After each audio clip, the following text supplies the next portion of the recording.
Hello there, everyone. Zantok here with Select Star Gaming, and welcome to another episode here of 9 Hours, 9 Persons, 9 Doors.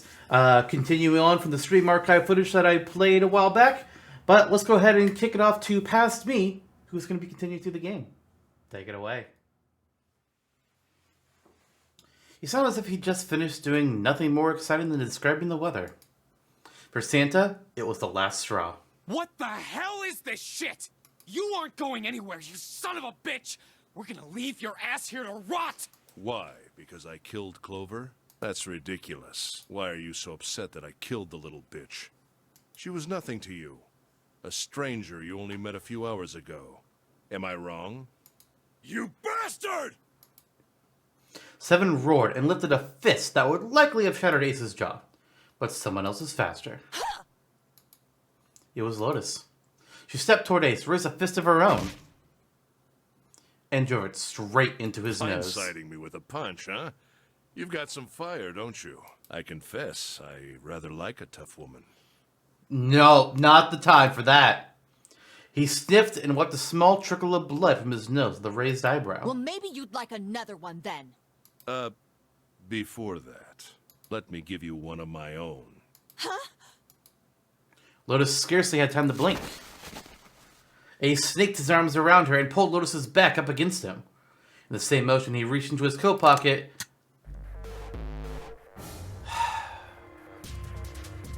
Yeah, I had a feeling that would come back. It was a gun.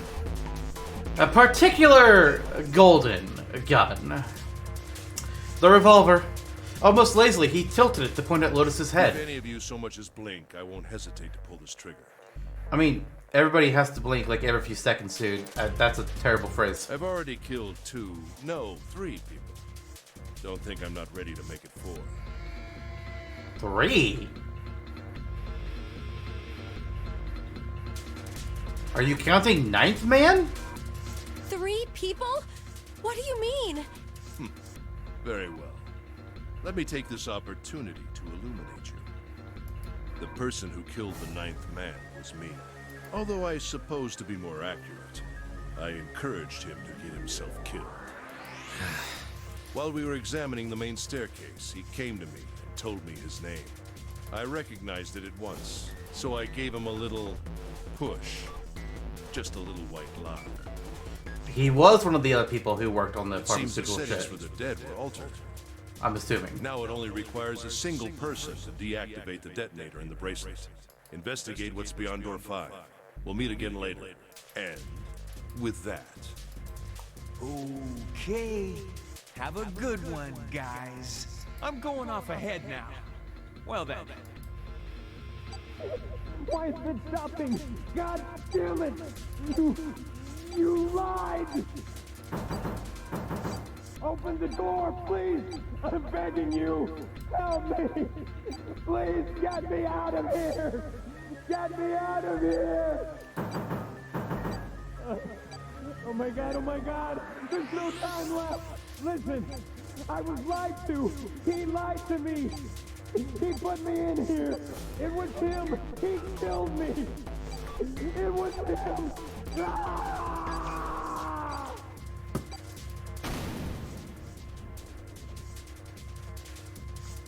God damn. I had 4 reasons for killing him. As 1. I said before, in the Nonary Game, the number 9 bracelet is of utmost importance. If I had allowed him to keep such a useful tool, he, or it, would have become a threat to me. As such, I decided that he should be eliminated early on. 2. I wanted the number 9 bracelet. Yeah, but you just kind of... That's number 1. If I could manage to obtain it, I would be able to manipulate the game as I saw fit. I would be unable to acquire the bracelet unless its owner was dead. Just not noticing the little blue streaks in her hair. It's like, how the fuck did you do that for reality? That's just kind of... What the fuck? That's the second reason. 3. Even setting aside his number, he would have been nothing but trouble for me. He was aware of my past. He knew what happened here 9 years ago. It was important that I eliminate him before he was able to disseminate this information. 4. Lastly, I wished to conduct a simple test. A test to see if this Nonary game was serious, or a poor attempt at a joke. I needed to be quite sure. As such, I encouraged him to act against the rules so that I might observe the outcome.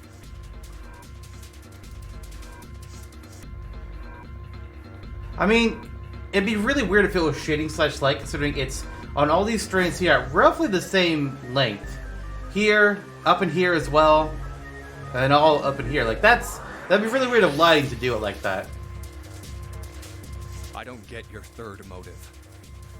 What the hell happened 9 years ago? Didn't I say? The Nonary game was played. I planned it out, and I conducted its execution. Why? What on earth was it supposed to do? I don't really think I have any obligation to tell you that. Ace smirked. He was trying to provoke them, and it was working. Although Ace had paid very little attention to Lotus after catching her, the gun had never wavered from her temple. She looked quite pale, and when she spoke, her voice shook. Hey, what's with this gun? Where did he get this? Why don't you tell her, Santa? Santa ground his teeth and glared at Ace. On the other side of door 6, we found the gun in the coffin in the cargo room, right? Bastard must have grabbed it when we weren't looking. Indeed I did. That was a pretty serious mistake, you know. Just saying you intended to leave it behind. Like I said, I would have thrown it, not just left it in the coffin. God damn it.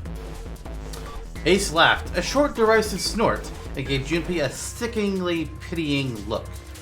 Well, there isn't much time left. Well, where are you going?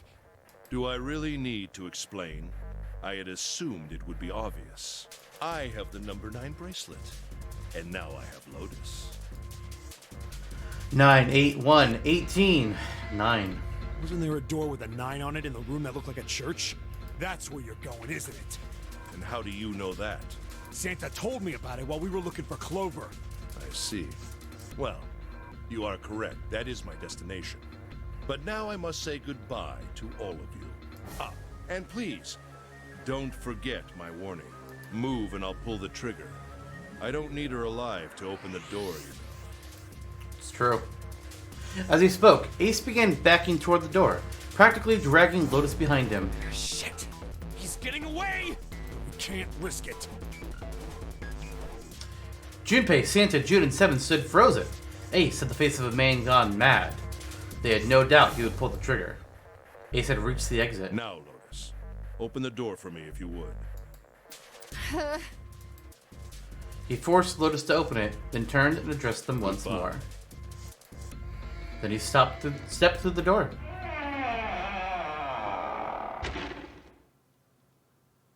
It fell shut. In the blink of an eye, they were gone. Damn it! As soon as Ace and Lotus were gone, Junpei and the others leapt for the door in pursuit of Ace. But as Junpei laid his hand on the doorknob, June fucking collapses again! He looked over his shoulder. June was kneeling on the floor, breathing heavily. Hey, June, what happened? Are you alright? Santa ran to June and wrapped his arm around her before she could collapse all the way. Jesus, you're burning up. Your fever's back. Are you okay? June's fever had returned, again, for no apparent reason. Her eyes were watery and her eyelids drooped. Her breath came in dry, shallow gasps. Okay, really, I'm fine. You should be worrying about Lotus. She was breathing hard now, and she could barely summon the strength to talk. But Junpei was torn. He couldn't leave June alone in the state she was in. But every moment they waited, Ace was farther away, Lotus's life in his hands. What was Junpei supposed to do? June's eyes shifted to Junpei's. She managed to muster a weak smile. Don't worry about me. I just need a little rest. I'll be fine. Don't you remember? I just needed to rest a little bit last time. So please, please save Lotus. Think about what Ace has already done, Junpei. When he's got what he needs from Lotus, you really think he's just gonna let her walk away? Yeah, probably not. damn it. You guys go on ahead. Soon as June starts feeling better, we'll follow you. Go! Junpei looked at June. She nodded once. She couldn't manage much more. But it was all the confirmation that Junpei needed. His resolve was set. Yeah, all right. Come on, Seven. We're going after Ace. Hell yeah! Santa, you take good care of June. I'm trusting you. Got it. Santa nodded. Junpei turned before he had a chance to change his mind and started running toward the door. He could hear Seven's heavy footfalls behind him. Let's go! Junpei and Seven exploded into the hallway, their feet pounding the metal floor as they ran.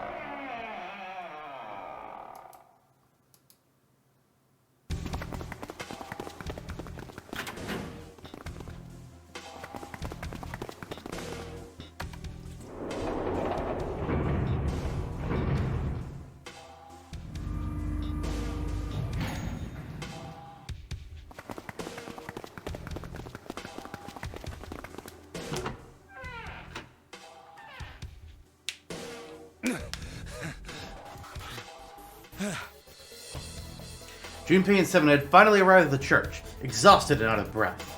As their lungs struggled to catch their breath, their eyes frantically scanned the room. Where are they? I don't see them. You think they already went through? He reached up to wipe a palmful of sweat from his brow. Maybe. Even as he spoke, Junpei was already on his way to the larger of the number 9 doors. Let's check the red. The display panel read vacant. He spun around and headed toward the smaller door. This door would tell him if Ace and Lotus had moved to another room. Engaged. It's occupied. That means Ace and Lotus went through here. Yeah, it seems like it. Junpei and Seven stepped away from the door. They retreated to the center of the room and began to talk. What do we do now? Yeah, what should we do? Well, the big door is still vacant, but... The two of us can't do anything with it. Yeah, not even counting how our digital route is at 9. Just then, as they were pondering what to do next, the coffin. There was a noise. A noise like someone hitting a thick wooden panel. What's that sound?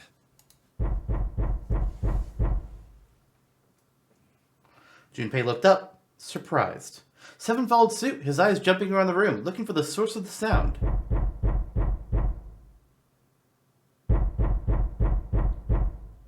I really don't think it'd be that difficult. It wasn't long before they found the altar. Or more precisely, what was on it. The coffin. Yeah. Let's open it. How? By force! I don't think that's gonna happen. Well, you never know till you try, right? The only necessity for success is the willingness to suffer 1,000 failures. I don't think that's not something I want to say to live my life by. No. Nuh-uh. Who said that? I don't think it's... No, see, the last person I broke out of a coffin, I mean, he was kind of part vampire, but not really. But he also did have a gun. And he liked to punish himself, which is weird. I forget. Good old Vincent. Anyway, we've got to try. Junpei and Seven leapt up the coffin. They grabbed hold of what purchase they could find and pulled.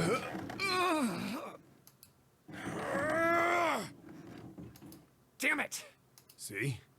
Didn't I tell you? If you could just pull it open, why would it have something like that? Seven pointed at a keypad on the side of the coffin. So unless I put in the right passcode, it's not gonna open.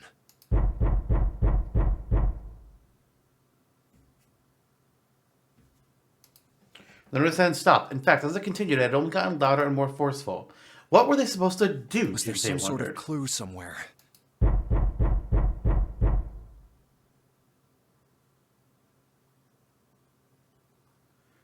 They stood there for a few moments, staring at the coffin, and then Seven spoke. Hey, Junpei.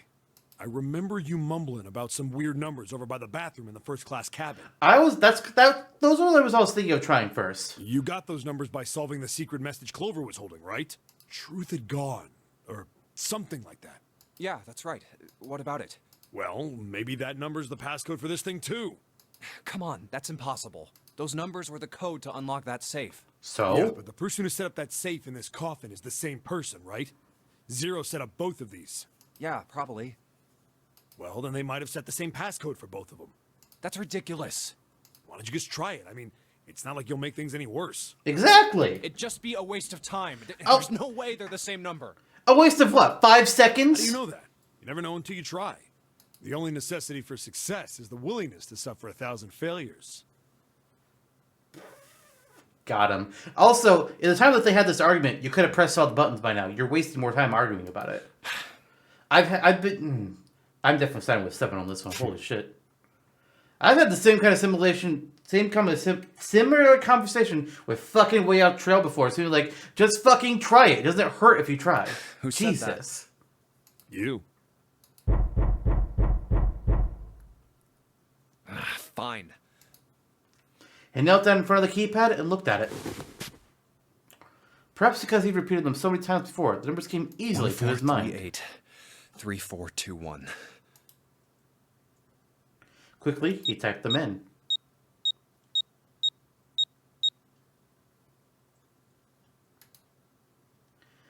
Way of Trail, that is not the same kind of situation. You are aware of this.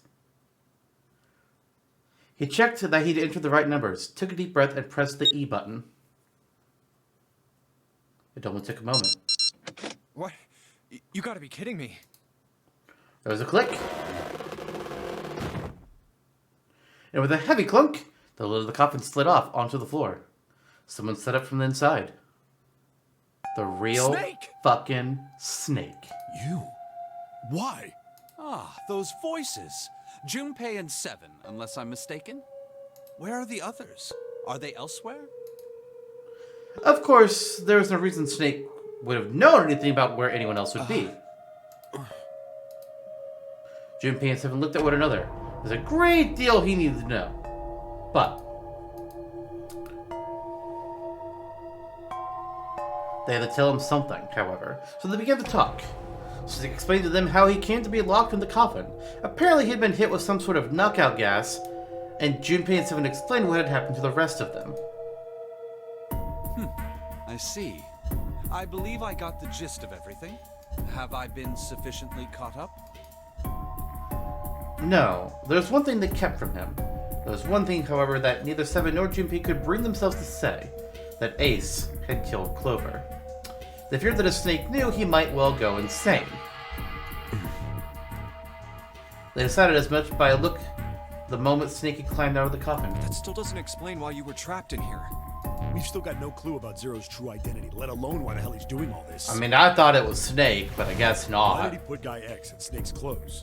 Is all this stuff somehow related to that Nonary game that was played 9 years ago? Hey, Snake, do you know anything? Junpei put the question to Snake. His answer was less than illuminating. What are you talking about?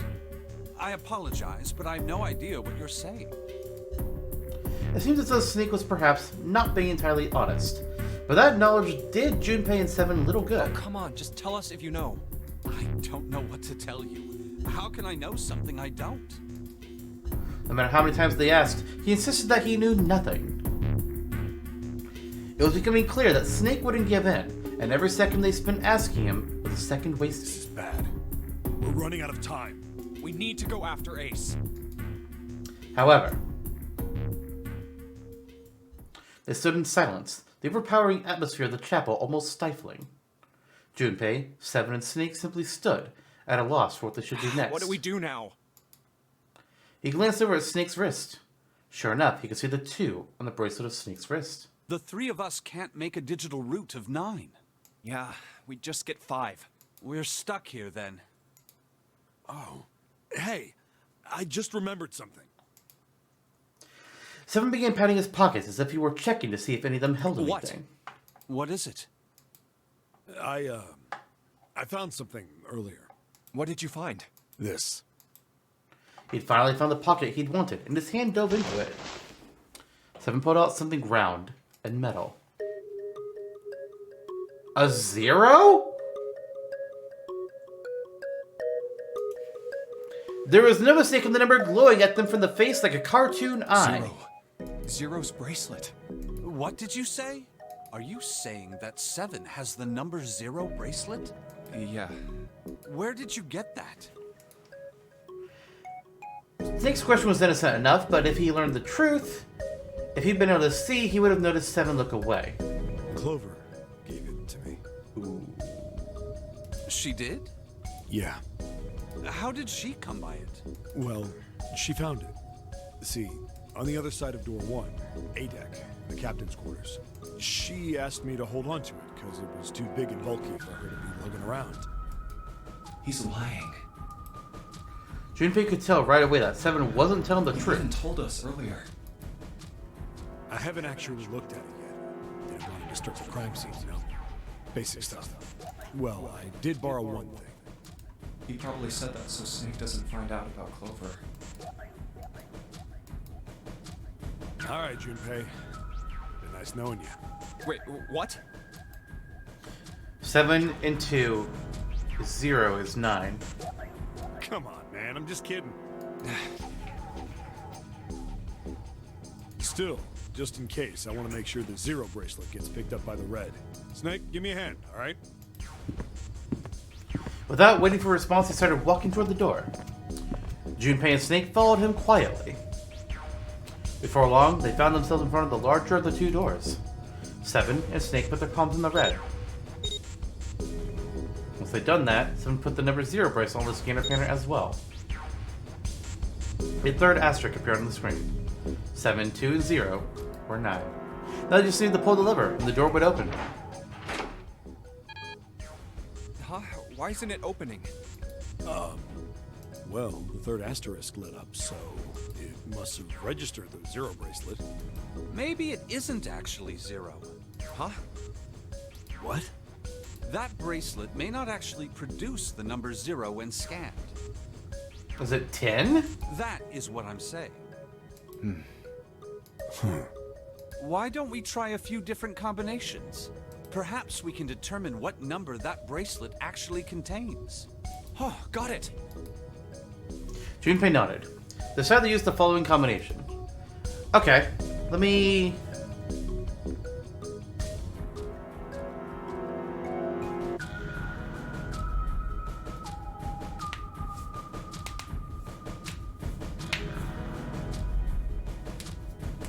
It's probably all of them. Just want to double check things. No, doesn't seem right.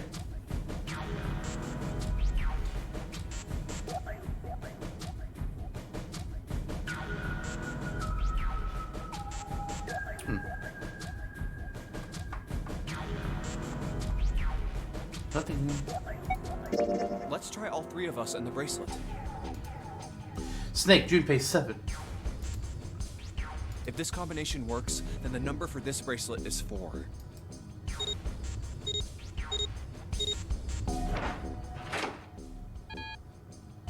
Okay. Didn't open. Then this bracelet is not 4. Then, Junpei continued. Decide to use the following combination. Let's go, me and Snake. let's try Snake, me, and the bracelet. If this combination works, then the number for this bracelet is 2.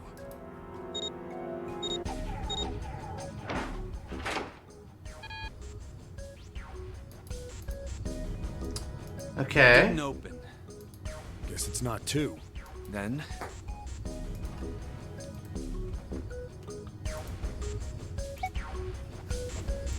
let's try me, 7, and the bracelet.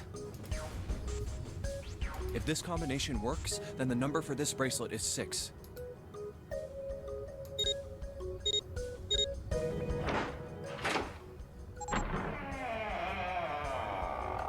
Okay.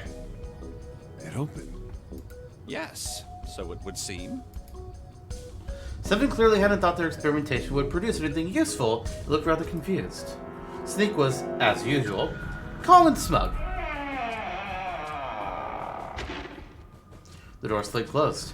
Junpei's forehead furrowed as he That thought. means the bracelet is actually 6. But how is that possible? The display on the bracelet clearly shows a 0.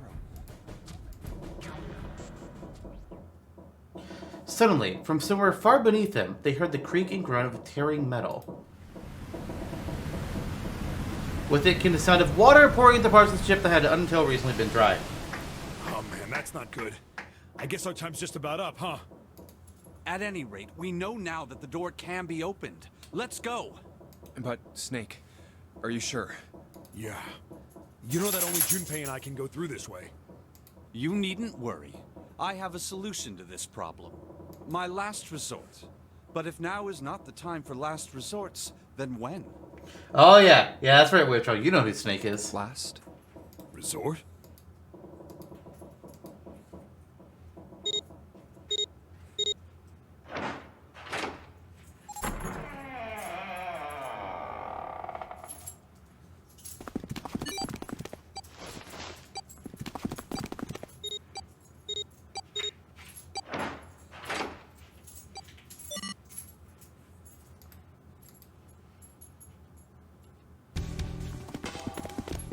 Junpei, Seven, and Snake ran full tilt down a long, straight hallway. They were headed for the stern of the ship and had no time for distractions. As they ran, Seven spoke. Gotta admit, you really surprised me there, kid. I couldn't figure out how the hell you were gonna get out of that one. How come you didn't do that right off the bat? As I told you, it was a last resort. Had I used it at the beginning of the game, I would have come under a great deal of suspicion. I imagine that most people would have taken it to mean that I was Zero. Once they'd convinced themselves of that, I wasn't optimistic about my chances of making it out of here alive, let alone unscathed. I felt it best to play my cards close to the chest, as it were. That way, if I were in a situation where there was nothing else I could do, I'd have a little trick up my sleeve. I'd just take my bracelet off. Snake's plan had been simple, but effective. He simply removed his bracelet. How? The Junpei had looked as though Snake had simply crushed the bones of his hand as they were small enough to fit through the wristband. Remove the hand!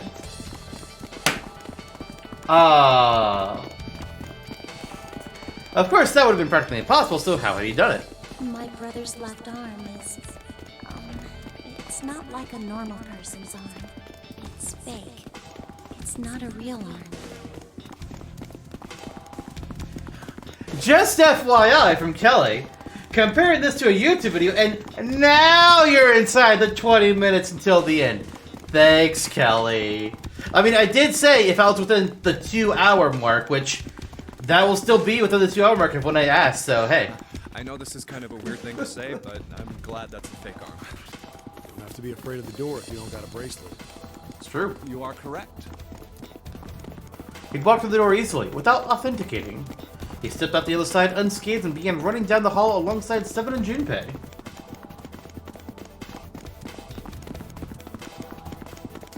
They kept running for a long while longer and eventually came upon a set of stairs leading downward on the right side of the hallway. They stopped and peered down the I staircase. think these stairs connect to the bottom deck. Doesn't look like it's underwater. They nodded quickly to one another and jogged down the stairs. It took only a few minutes to make their way to the bottom deck. There was a single hallway in front of them, at the end of which was a single door. Let's go through that door. Junpei threw it open. Inside was a massive iron gate. A plate was affixed to the top of it. It read Incinerator. Incinerator? Not Incineroar, by the way, but Incinerator. Oh my. That doesn't sound very pleasant. Do you see a lever near the gate, perhaps? Yeah, right over here. How did you know that? Well, I'd be happy to regale you with the story. I imagine it should only take half a day or so. What about everyone else? Are they gonna get out? Junpei grumbled, gave Snake a dirty look, and jogged over to the lever. If you pull it, the door ought to open. Got it. He pulled the lever down.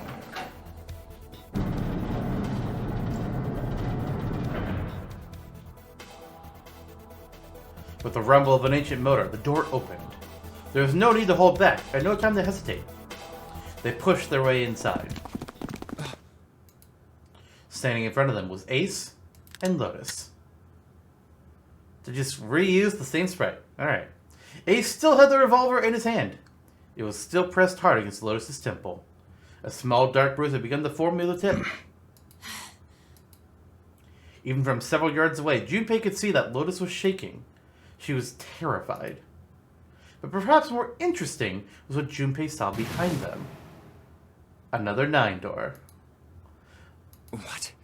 Why? Why is there another one? The door stopped Junpei in his tracks. It simply shouldn't have been there. As his brain finally began to consider why, the whine of a warning klaxon filled the room, drowning out any thought. Warning. Warning. Emergency incineration command has been acknowledged. What? Automatic incineration will take place in 9 minutes. Activate the incinerator immediately. Oh my, how exciting. You've run quite a show here, Zero. A terrifying smile twisted Ace's face. What's the matter? Too frightened to understand? Here, let me explain. It's said that the incineration system is about to activate. In 9 minutes, this room will be engulfed in flame. Who are you? You don't recognize me? I'm hurt. It's me, Snake. Snake? Oh yes, you are alive. I'm afraid your bizarre style had me confused. I'm quite glad to see that you're alive. No, you're not. Ace's voice didn't change. Snake ground his If you teeth. don't mind my asking, how did you get here? Snake, Junpei 7. The three of you couldn't have opened a door with a knife. Yeah, that's our secret to know, not yours.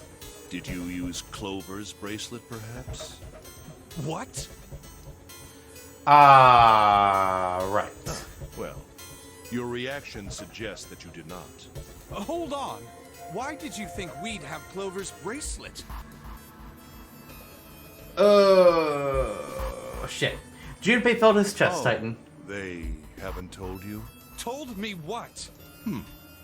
Clearly not. Normally, I would take some time and enjoy the moment. But I'm afraid my time is at a premium just now. I'll have to make this quick. Clover. Don't do it, Ace!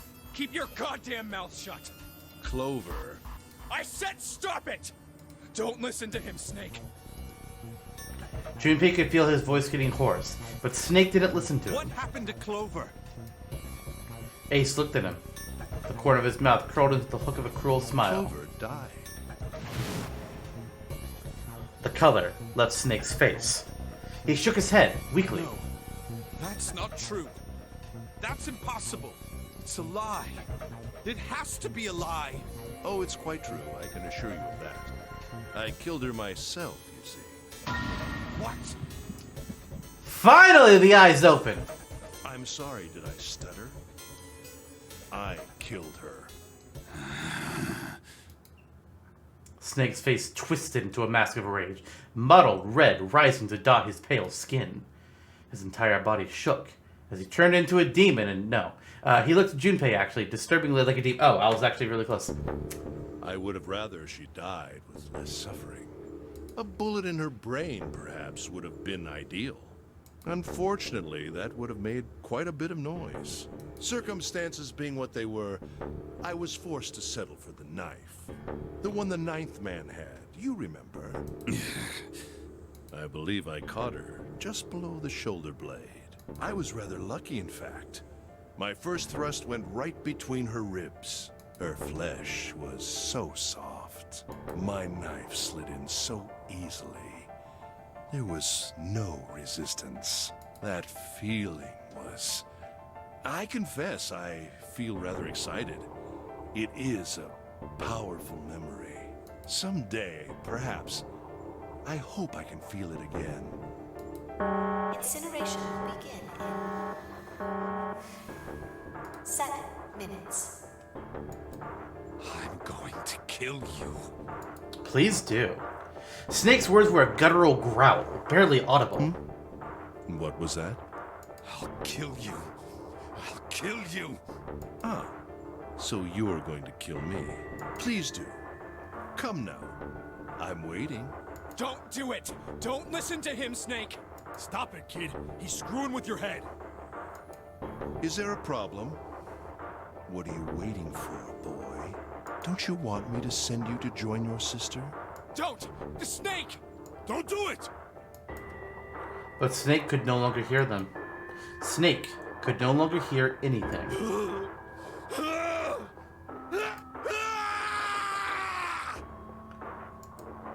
Snake moved like a bolt of lightning.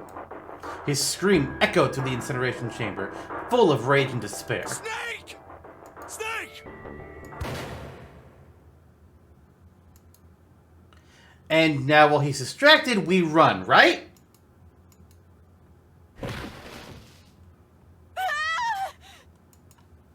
Another scream filled the room. It was Lotus. She ran across the room toward Junpei, her eyes wide with terror. Lotus! Hurry! This way! Snake's ill-fated attack had loosened Ace's grip on her, and she'd made a run for it. She reached Seven and Junpei and ducked behind them. Incineration will begin in 5 minutes. Give me the woman. He raised the gun. I need her. Without her bracelet, I will be unable to open this door. Quickly now! I don't have time for your shenanigans.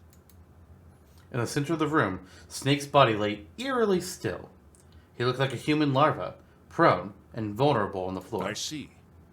Then it would seem I have no choice. The rest of you must die as well. Fortunately, I have 5 bullets left. 1 for Junpei, another for Lotus, and the last 3 for that lump of idiotic man you call Seven. I will take Lotus's body with me and leave this room. Incineration will begin in 4 minutes. Well, it looks as though our time together is at an end. I rather enjoyed playing with you. Damn it! Junpei could see Ace's finger tighten. He could see it begin to squeeze down on the trigger. His body tensed, preparing for the catastrophic impact of hot lead against human flesh. Then it happened. Kill you? Had a feeling. Snake stood up. What? No, that's impossible. For the first time, Ace's composure broke. With obvious effort, Snake lunged forward, one step closer to Ace, then another. He looked for all the world like a zombie. I'll kill you. I'll kill you. His voice was the mournful wailing of the undead. Stay away from me. Get back. Stop. If you come any closer, I'll get away from me. Little by little, Ace was retreating. Snake didn't stop. He continued his stiff, inexorable approach, his eyes twin pools of pure fury. Listen to me. I said don't come any closer. Shit. You bastard.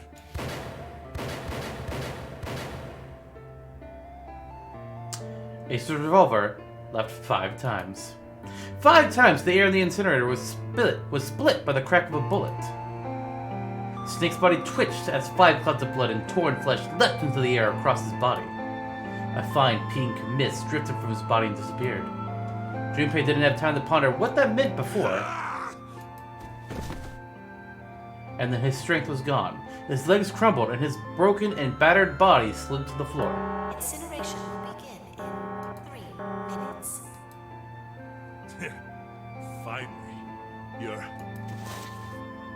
But Snake wasn't done. I'll kill you. Jesus Christ! Even as the pool of blood beneath him grew, he began to move. He half crawled, half slid toward Ace. One bloody arm wrapped itself around Ace's leg, You won't get away. and the other gripped his thigh with strength that should have been long gone. You son of a bitch! You're a monster! Get off me! Let me go, damn you! He kicked the Snake with his free leg, driving his foot into Snake's face, his arm, his shoulder. It made no difference. Snake refused to release him. Once a snake has ensnared its prey, rarely does it release it. This is it, Ace. We're going to burn to death together. What? Incineration will begin in 2 minutes. Yeah, damn it! Damn you! Get off! Let me go, you monster! Okay, look. Think about it this way. My company owns a wonderful hospital. It has excellent doctors. You're not wounded too seriously. I'm sure they can fix you up easily. Not wounded too seriously? You don't have to die. You could be saved. Just let me go. What's the point when his sister's gone? Pathetic. Begging for your life. Then, Seven and Lotus began to speak. Junpei could hear tears in their voices, and their words were strained. Snake, that's enough! You can stop now! Yes! He's right, Snake. You've done enough! Come on, Snake, let's go. Let's get out of here. You have to come with us. We have to leave together. Just gotta say, I forgot Lotus was there. Like, I was trying to figure out what was gonna be the ending, and I was just thinking, oh, I guess it's just gonna be Seven and me surviving. Forgot she was in the room entirely. Snake turned toward them. He coughed, and blood splattered across the floor. Then he smiled a sad sort of smile. I apologize, but I'm afraid I can't do that. You'd best forget about me. You need to leave soon. I'm going to take him with me. Shut up! Be quiet! I couldn't save Clover. My sister died because of me. Perhaps this will begin to atone for that. Perhaps in the afterlife, she can forgive me. Now go. Go now. You have to go. Incineration will begin in 1 minute. God damn it! Shit! We're out of time! We gotta go! Seven ran toward the exit. Lotus followed him. But Junpei couldn't move. There were white lines down Snake's cheeks where his tears had washed the blood away. He was broken, body and soul, and Junpei felt as though half of his own heart had been torn out. His eyes stung, and he tried desperately to swallow to clear the lump in his throat. What are you doing? You have to get out of here now! Junpei's chest tightened, pulled taut by anger, misery, and a cold feeling of emptiness. Pure emotion surged through his heart alongside the torrent of blood. He could feel it building, a tremendous wave growing taller and taller. And then it broke, crashing down with thunderous force onto his shaken, unprepared mind. Snake! Junpei's rational mind was gone. He was driven by instinct now, and he launched himself across the floor at Snake and Ace. Or, he tried to. Wait! Don't be an idiot, Junpei! He felt a hand grab him from behind. It was Seven. Before he had time to react, the larger man had pinned Junpei's arms to his side and was hauling him bodily back toward the door. No! No! I have to help Snake! Snake! Snake! Man, every time they yell Snake like this, I'm just flashing back to Metal Gear. Get off of me! Let me go! Incineration will begin in 10 seconds. Shit. 7, 6. Damn it, I don't get a choice, kid! Don't blame me for this, alright? Yeah, I was gonna say, knock him the fuck out. 5, 4, 3, 2, 1, 0.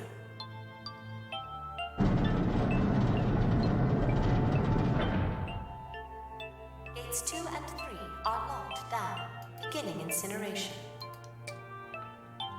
Junpei felt Seven's fist bury itself deep in his stomach, then his legs turned to mush. Seven scooped him up in the same motion and leapt at the door. It slammed shut behind them. Junpei struggled to shaky feet. He glanced over to see Lotus only a short distance away. Junpei ran to the door. He's... There was a small window cut into it. Inside, he could see Ace and Snake. Shit! Damn you all! Why? Why? Why me? I don't deserve this! I'm gonna disagree with you there. SME! SME Zero! Why? Why? Zero! I feel like you have your answer already. Zero! It was kind of in that note.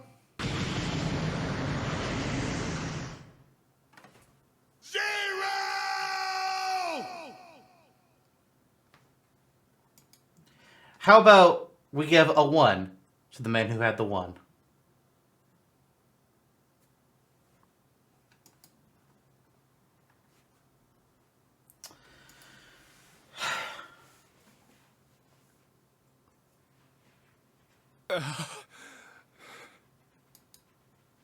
He didn't know how much time passed.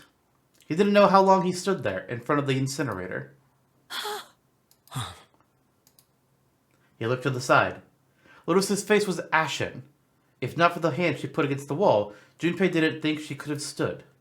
7 looked old and tired and used. His eyes stared at the floor, seeing nothing. Junpei said nothing. He simply began to walk toward the open door in the hallway they'd come down earlier. Hey, wait! Junpei! Junpei, where are you going? He blinked when their voices broke the silence. He stopped. You stay here. I'll go get Santa and June. You're gonna bring them here? How? Don't worry about that. Just stay here and wait, all right? He began to walk again. He looked over his shoulder and watched 7 and Lotus grow smaller and smaller. They stared back, not moving. He wasn't sure if they could. He turned around again. He knew where he was going. I saw an elevator on the way here. If I can get it to work, then maybe... Before long, Junpei found himself in front of the elevator. Next to the door was a butt with a triangle on it. Please work. He pushed it, and the door opened. Yes.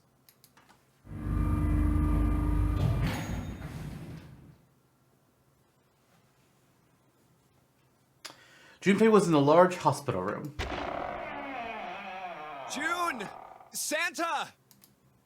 He kept calling and walked to the center of the room.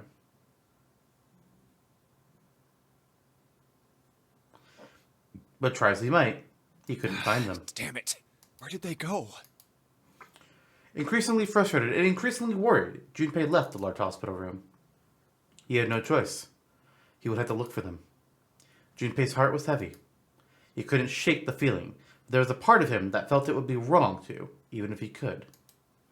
With every step he took, his legs felt more and more like lead.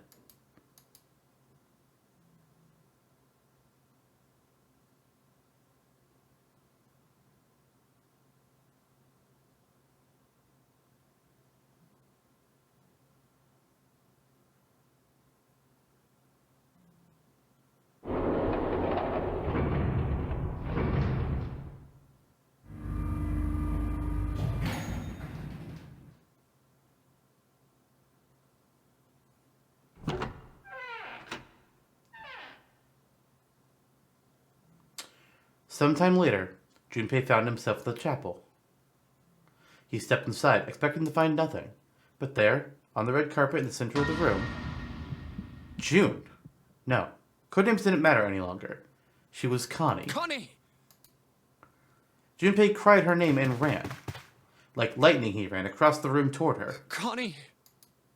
He stumbled to a stop.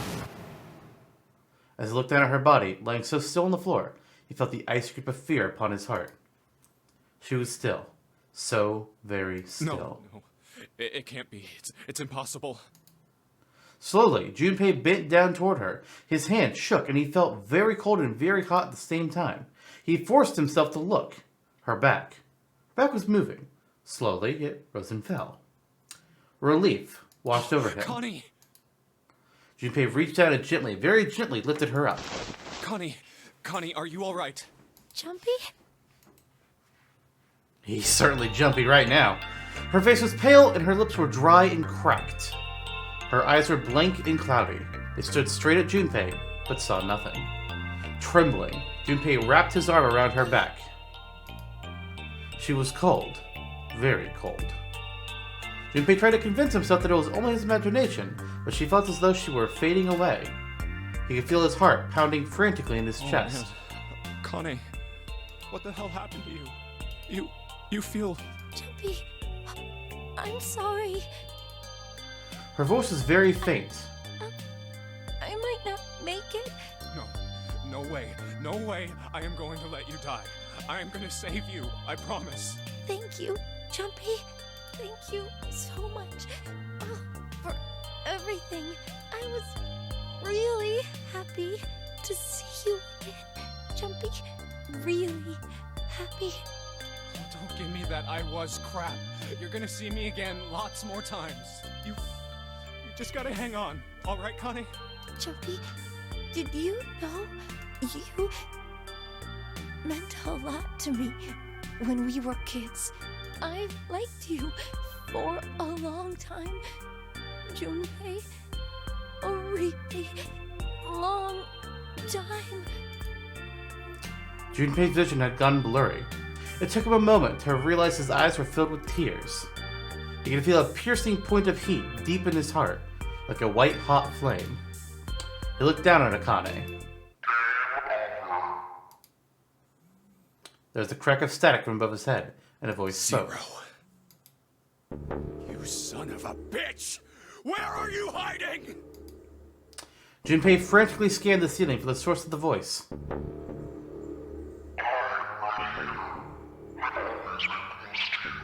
What the hell are you talking about?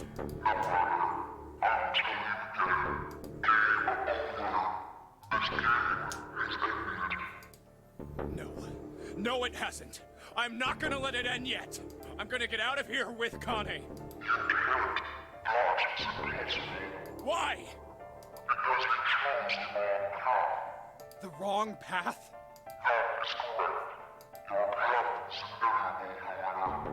It makes you defeat. And there is shadow, there is light. Where there is the absence of light, there is no shadow. So it goes. What are you talking about?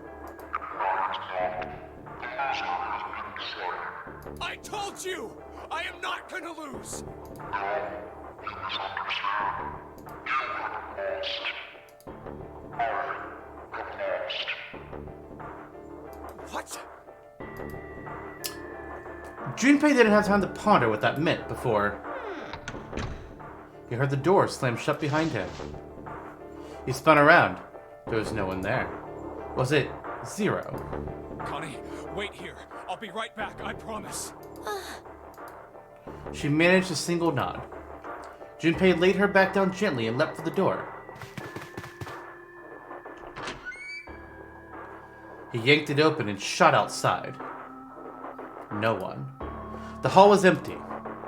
There was nothing moving anywhere. Damn it. Where are you? It doesn't matter. I need to get Connie out first. He didn't want to leave Connie alone any longer than he had to, so Junpei turned around and headed back to the chapel.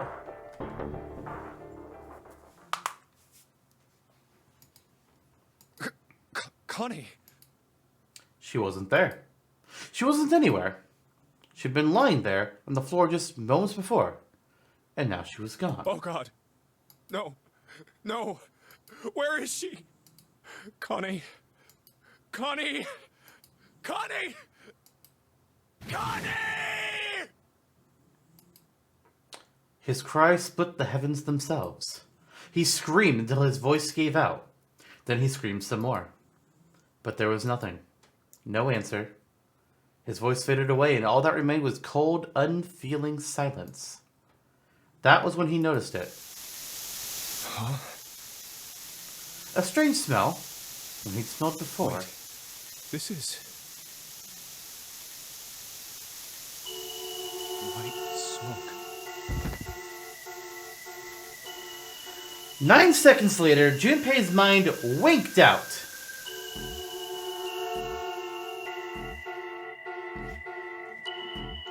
The bitch. What? That's the fucking end?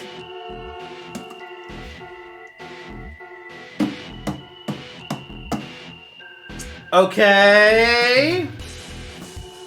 So, first of all, I have to say this part. I'm pretty sure that there is... Obviously, you know, there were different routes that we could take in the game, seen different rooms. learn different things. And based not only on what Kelly just said in the chat, but also about, I mentioned before, it was either in this stream or the first stream, that there's a Let's Player that's in my subs box on YouTube that's been uploading videos of this game, and they're up to like 30-something parts. And they're only doing like half-hour episodes, so that's a lot more time than we put into this. A lot more. So, I'm betting, especially based on what Kelly just said, where he says, game over, safe ending, multiple routes, multiple endings. Maybe we get to learn more. Hopefully. So clearly that means even though I have finished the game, I ain't fucking finished. There is more to do. Huh. Fuck. Alright. Alright. Yeah, it kind of feels like it left a bit unanswered. A bit? A fucking bit. A lot more than a bit, actually. Quite a bit more. Kelly, I'm asking you a question here, and I want an answer. How many endings? And I'm betting it's 9. I'm betting on 9 endings. The end, or is it? Yeah, no shit. I gotta figure that out. Thank you. Fuck.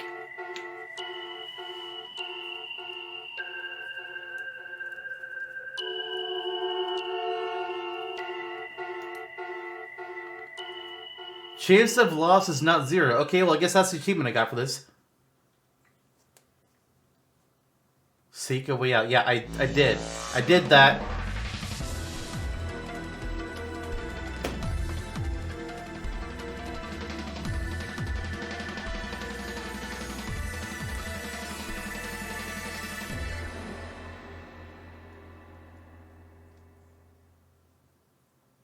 Why did it play this at the beginning of the game?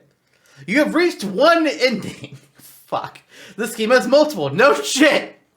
In order to experience all the endings, you need to play through the game multiple times.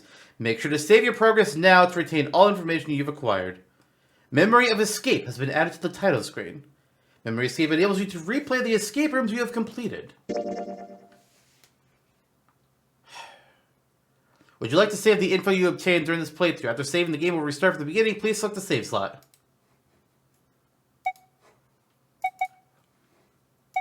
Oh, I've been resaving with the same slot every time. I thought I was clicking a new slot every time. Oh boy, good thing I never fucked up. That would have been disastrous. Oh. Okay, so I guess there's 6 endings. This is just ending number 4. There are 6, kind of 7 endings. Okay. Alright. So, oh, Jesus. What? I don't got time to figure this shit out right now. Also, wait a minute. Okay, assuming this is where we began. There's only 5 spots that end a tree, but there's 6 endings? Is the 6th one unlocked once you get all the other ones? Is that how that's going to work? I don't know. Alright, and I think that's going to be a good stopping point here for today's episode. According to these after facts, so I don't really know strictly what I just did, but I hope you enjoyed what we just saw, and tune in for the next episode of 9 Hours, 9 Persons, 9 Doors. See you all next time. Bye, everyone.